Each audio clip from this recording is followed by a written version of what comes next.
Are you average? Are you above average?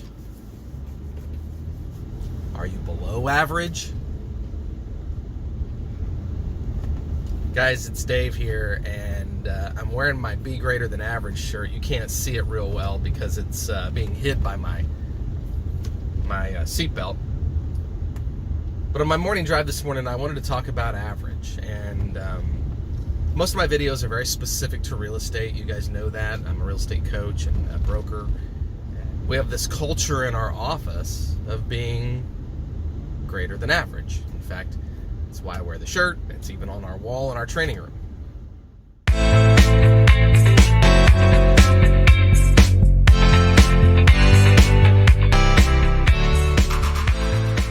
But it doesn't matter whether you sell real estate or you're an athlete or you're a lawyer or a doctor. Asking yourself, am I average in what it is that I do, is an important question. For us in our industry here in Kansas City, the average realtor sells about 6.5 houses a year. Now, I could say lots of unpopular things about the brokerage community, and that the brokerage community is actually geared to profit very well off of those people.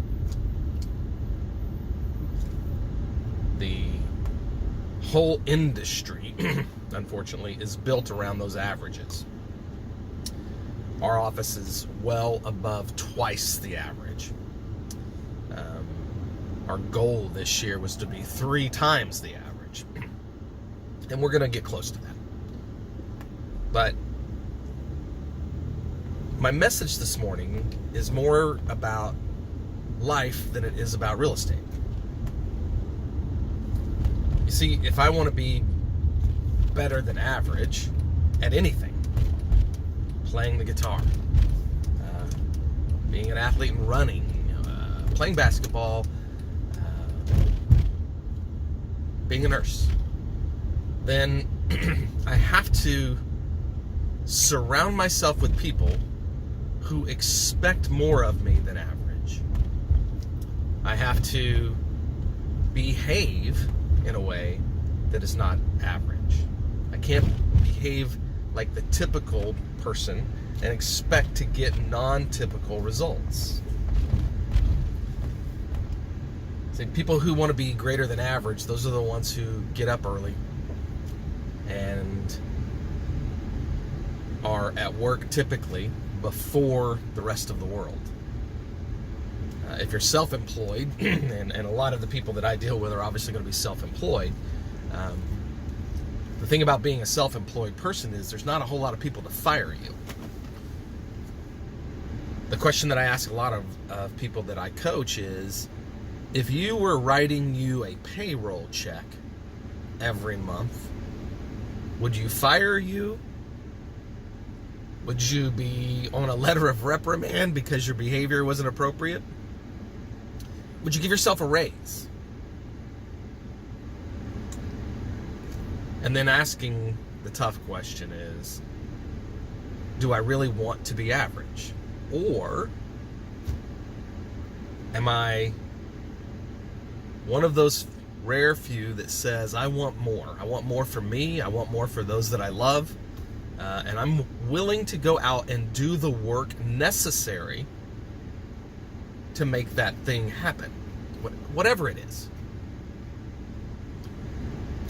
And then do I set out to change my behaviors, my routines, my habits,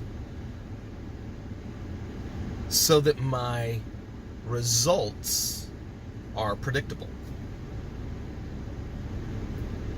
Again, think about it. I can't be greater than average if I behave like an average whatever. Real estate agent, saxophone player, runner, doctor.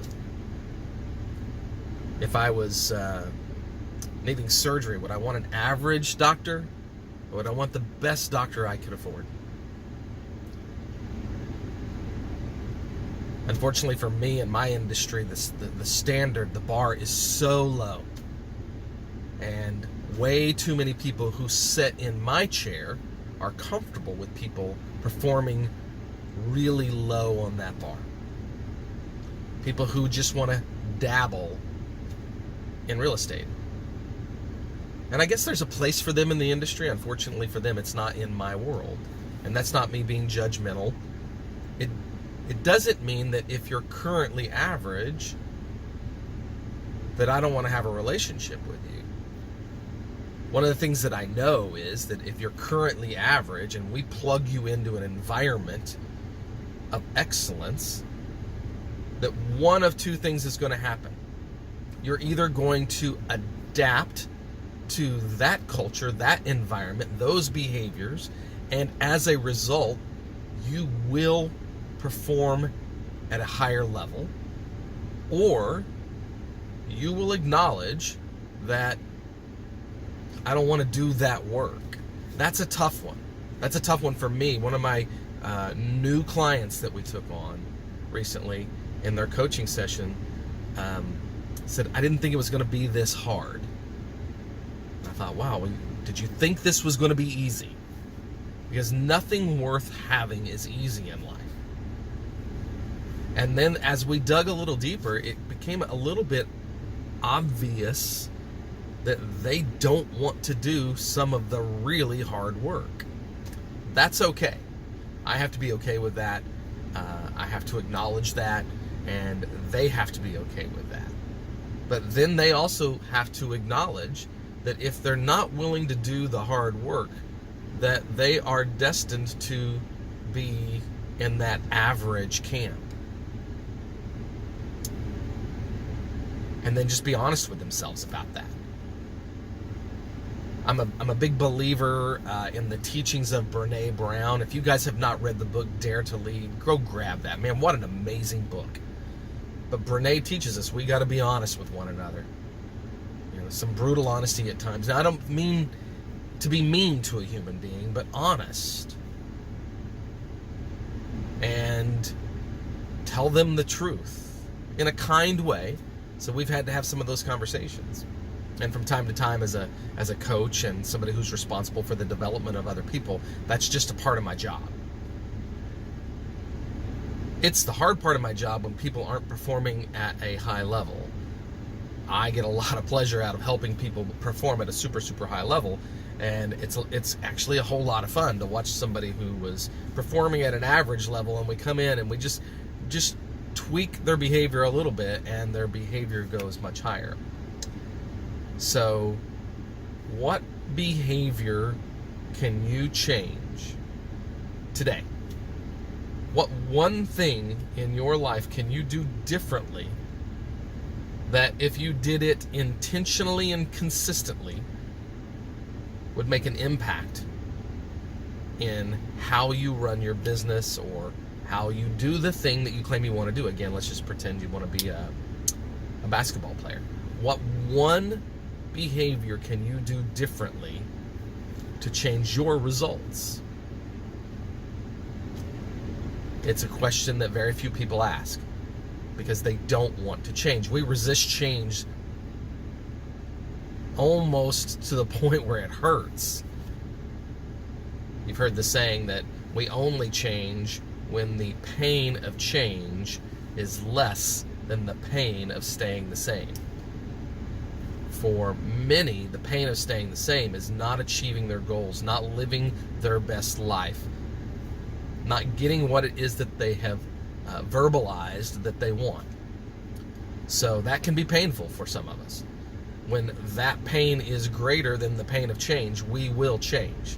So again, what one thing will you change starting today that will change the results that you get in your life?